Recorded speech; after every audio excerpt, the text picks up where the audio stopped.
Hello friends, आप सबका basic smart education YouTube channel में हार्दिक स्वागत करता हूं। एक बार फिर मैं हाजिर हूं आप सबके बीच मॉड्यूल 8 से संबंधित मुख्य प्रश्नोत्तरी के क्वेश्चंस के आंसर के साथ। आप सबसे निवेदन है, मेरे चैनल को सब्सक्राइब नहीं किया तो सब्सक्राइब कर लीजिए और वीडियो पसंद आए तो शेयर कर दीजिए और लाइक कर दीजिए। पहला क्वेश्चन, कक्षा 1 और 2 में पर्यावरण अध्ययन अलग विषय के रूप में पढ़ाया जाता है। पढ़ाना संभव नहीं है, किसी भी तरह से नहीं पढ़ाया जाता, भाषा और गणित के साथ पढ़ाया जाता है। तो फोर्थ ऑप्शन, कक्षा 1 और 2 में अलग से कोई बुक नहीं है, भाषा और गणित के साथ ही पढ़ाया जाता है। सेकंड क्वेश्चन, प्राथमिक स्तर पर पर्यावरण अध्ययन के सीखने के उद्देश्यों में शामिल नहीं किया जाता। क्या? विद्यार्थियों को वैज्ञानिक नियम याद करने में मदद करना, शिक्षार्थी विद्यार्थियों को उनके सामाजिक सांस्कृतिक पर्यावरण को समझने में मदद करना, शिक्षार्थियों को उनके भौतिक पर्यावरण को समझने में मदद करना, शिक्षार्थियों को उनके परिवेश को जागरूक करना और महत्व देना। पहला ऑप्शन सही है।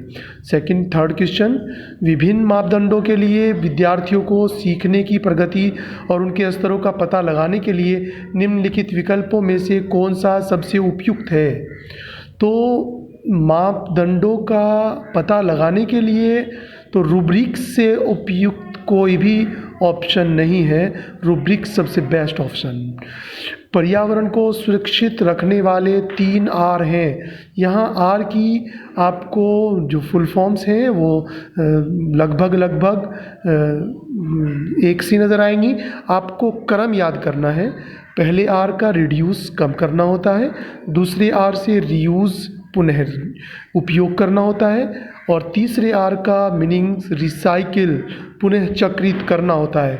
तो fourth option, reduce, reuse, recycle. Next question, निम्नलिखित में से कौन सा पर्यावरण अध्ययन शिक्षण अधिगम के अनुरूप नहीं है? प्रत्येक बच्चा अपने तरीके से अद्वितीय है, प्रत्येक बच्चे को प्रश्न पूछने का अधिकार है, प्रत्येक बच्चा अपने ज्ञान का सर्जन स्वयं करता है। ये तीनों ऑप्शन सही से दिख रहे हैं, लेकिन पर्यावरण अध्ययन से संबंधित फोर्थ ऑप्शन है, प्रत्येक बच्चा अपनी पाठ्यचर्या का सर्जन करता है। निम्नलिखित में से कौन सा बच्चों के बीच व्यक्तिगत सामाजिक गुणों को बढ़ाने में मदद करता है? कक्षा में सहयोगी और सहकारी रूप से सीखने को बढ़ावा देना, संबंधित मुद्दों पर विशेष व्याख्यान आयोजित करना, कक्षा में इस पर कि शिक्षक द्वारा प्रतिदिन 5 मिनट की बात करना, विषय पर प्रश्नोत्तरी आयोजित करना। तो फर्स्ट ऑप्शन बेस्ट ऑप्शन, कक्षा में सहयोगी और सहकारी रूप से सीखने को बढ़ावा देना। नेक्स्ट क्वेश्चन, प्राथमिक स्तर के पर्यावरण अध्ययन की पाठ्यचर्या में होना चाहिए आसपास की चीज़ों की जांच पड़ताल करने के अवसर उपलब्ध करवाना, बच्चों शब्दों की पूर्ण रूप से सही परिभाषा पर अधिक जोर देना, अध्याय के अंत में अधिक अभ्यास प्रश्न शामिल करना। पहला ऑप्शन पे टिक करेंगे, पहला ही सही है।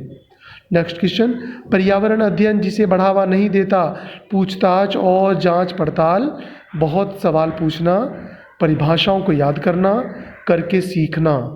तो परिभाषाओं को याद करना इसको बढ़ावा नहीं देता है पर्यावरण अध्ययन, बाकी पूछताछ जांच पड़ताल को बढ़ावा देता है, सवाल पूछने को बढ़ावा देता है, करके सीखने को बढ़ावा देता है।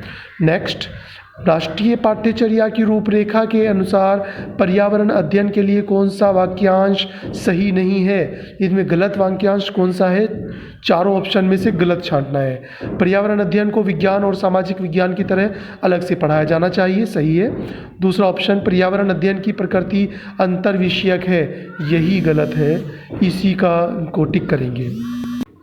निम्नलिखित में से कौन सा कथन पाठ्यचर्या संबंधी अपेक्षाओं और सीखने के प्रतिफलों के बारे में सही है? पाठ्यचर्या संबंधी अपेक्षाओं और सीखने के प्रतिफलों के बीच कोई संबंध नहीं है। सेकंड ऑप्शन, प्रत्येक कक्षा के लिए सीखने के प्रतिफल अलग होते हैं, प्रत्येक कक्षा के लिए पाठ्यचर्या अपेक्षाएं अलग होती हैं, सीखने के प्रतिफल पाठ्यचर्या अपेक्षाओं को हासिल करने में मदद करेंगे। सेकंड ऑप्शन सही। ये थे आपके 10 बाय 10 स्कोर आपका है 10 क्वेश्चंस मुख्य प्रश्नावली के मॉड्यूल 8 के।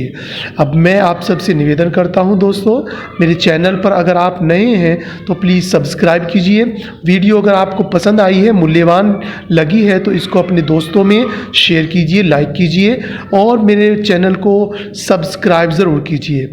अभी आपको मॉड्यूल 8 से संबंधित मुख्य प्रश्नावली उपलब्ध कराई गई है। जल्द ही आपके सामने फिर से हाजिर होऊंगा मॉड्यूल 9 की गतिविधियों आधारित प्रश्नोत्तरी और मुख्य प्रश्नोत्तरी के साथ। तब तक के लिए आप सबसे अनुमति चाहता हूँ, आप सब मेरा सहयोग करते रहें, मुझे सपोर्ट करते रहें। कमेंट बॉक्स में कमेंट अवश्य लिखिए। धन्यवाद।